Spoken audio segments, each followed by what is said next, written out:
Mastoiditis is a serious bacterial infection that affects the mastoid bone, which is the prominent bumpy bone you can feel behind your ear. This mastoid bone isn't actually solid. It's filled with air cells that connect to the middle ear. Normally, these air spaces help regulate ear pressure and drainage, but when bacteria from a middle ear infection spread into these cells, they become inflamed and filled with pus. Think of it as the infection traveling from your ear into the nearby bone structure. This condition is serious because the mastoid bone sits close to the brain, and if left untreated, the infection can eat away at the bone and could even spread to the brain.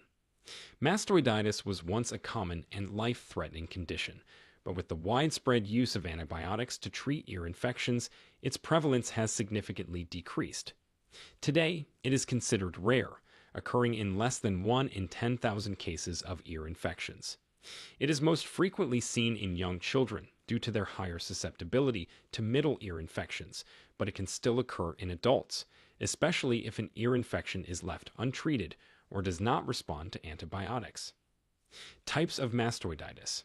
There are two main types of mastoiditis that doctors recognize. Acute mastoiditis develops quickly, usually as a complication of an ear infection that hasn't been treated properly or hasn't responded to treatment.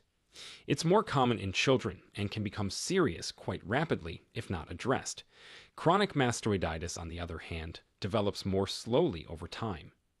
It usually occurs in people who have long-standing or recurring ear infections. The symptoms might be less severe than acute mastoiditis, but the condition can still cause significant problems if left untreated. Causes of mastoiditis. The primary cause of mastoiditis is usually an untreated or severe middle ear infection. Let us explain how this typically happens. First, bacteria like Streptococcus pneumonia or Staphylococcus aureus invade the middle ear, often after a cold or flu. This causes fluid to build up, causing pain and pressure. If the infection isn't cleared with antibiotics, bacteria can migrate from the middle ear into the mastoid bone's air cells. The inflammation blocks normal drainage, trapping pus inside the bone. Over time, the infection can destroy the bony walls of the mastoid air cells, forming pockets of pus or abscesses. In severe cases, the infection breaches the bone, threatening the brain, facial nerves, or bloodstream. Several factors can increase the risk of developing mastoiditis. Kids under 2 have shorter, more horizontal eustachian tubes, which drain the ear, making ear infections more likely. Recurrent ear infections also increase the chance of bacteria becoming antibiotic resistant or spreading. People with weakened immune systems are also more susceptible. Sometimes the condition can develop despite proper treatment of an ear infection, especially if the bacteria are resistant to antibiotics. Symptoms of mastoiditis. Mastoiditis symptoms often start like a bad ear infection but escalate quickly. The first symptom you might notice is intense ear pain. This isn't your average ear ache. It's a deep, throbbing pain that radiates behind the ear and might get worse at night. Imagine someone drilling into your skull just below your ear. Soon after, the skin over the mastoid bone becomes red, warm, and puffy. You might notice your ear sticking out more because the swelling pushes it forward. Pressing on the mastoid bone hurts a lot. Even lying on that side of your head might be unbearable. Fever and chills are also common as your body fights the infection. Thick, yellow, or bloody fluid might leak from the ear. This is pus from the infected mastoid cells. Hearing loss can occur too, as fluid and inflammation muffle sounds, making it feel like you're underwater. In children, you might notice they're irritable, not eating well, or having trouble sleeping. They might also tug at their ears or complain of ear pain. Babies might be especially fussy and have trouble feeding. If the infection spreads beyond the mastoid bone, more serious symptoms can develop. These might include severe headaches, stiff neck, confusion, or facial paralysis. These are emergency symptoms that require immediate medical attention. Diagnosis of mastoiditis. Diagnosing mastoiditis involves several steps and tests.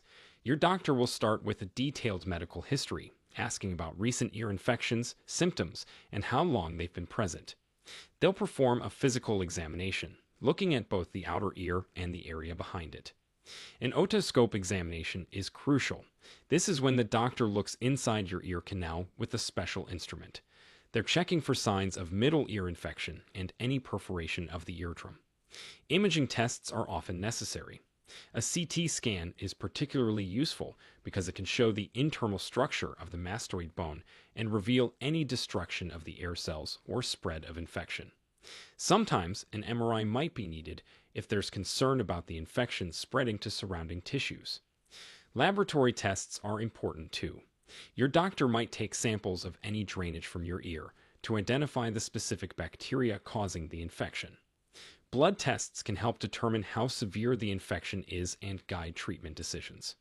Before we continue, if you have been finding the video helpful so far, hit the like button and don't forget to subscribe and hit the bell icon so you don't miss more videos like this. Treatment for mastoiditis. The treatment of mastoiditis needs to be aggressive and usually requires a combination of approaches. Here are the main treatments used. Number 1. Intravenous antibiotics. This is usually the first line of treatment. Strong antibiotics are given through an IV to fight the infection quickly and effectively. The type of antibiotic chosen depends on the likely bacteria involved and may be adjusted once culture results are available. This treatment typically requires hospitalization, at least initially, and the IV antibiotics are usually continued for several days.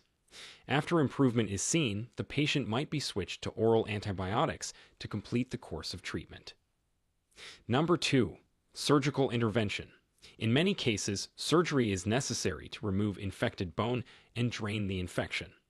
This procedure is called a mastoidectomy. During the surgery, the doctor removes infected air cells from the mastoid bone and creates proper drainage. The extent of the surgery depends on how severe the infection is and how much of the mastoid bone is affected. Recovery from surgery typically takes several weeks, and follow-up care is essential to ensure proper healing. Number 3. Myringotomy.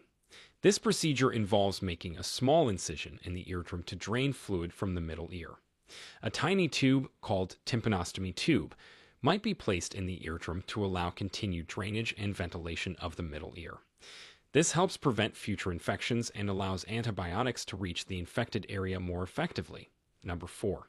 Pain management. Pain control is an important part of treatment. This might include over-the-counter pain relievers like acetaminophen or ibuprofen, or stronger prescription pain medications if needed. The goal is to keep the patient comfortable while other treatments work to combat the infection. After treatment, regular follow-up appointments are essential to ensure the infection has cleared completely and hasn't caused any lasting damage.